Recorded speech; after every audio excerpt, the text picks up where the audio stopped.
కరుగుతున్న క్షణానికి, జరుగుతున్న కాలానికి, అంతరించే వయసుకి మిగిలిపోయే జ్ఞాపకమే మంచితనం. అదే మనకు ఆభరణం.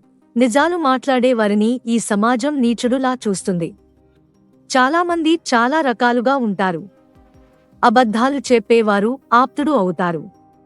సహాయం చేయడానికి నేనెప్పుడూ బాధపడలేదు అని సంతోషంగా బ్రతికి ఉన్నప్పుడు మనకు కావలసిన సహాయం చేసేవారు సన్నాసి నటించేవారు. తమ జీవితంలో మనకు కష్టాలు రాకుండా జాగ్రత్తలు తీసుకుని మీరు మీ కుటుంబం సంతోషంగా ఉందని నటించేవారు. నారాయణుడు మోసాలు చేసేవారు కూడా ముఖ్యమే, కాని మనకు అవకాశం ఉన్నా లేకపోయినా మీ కుటుంబంలో సుఖ సంతోషాలతో ఉండాలని మనస్ఫూర్తిగా కోరుకుంటూ చూసేవాడు.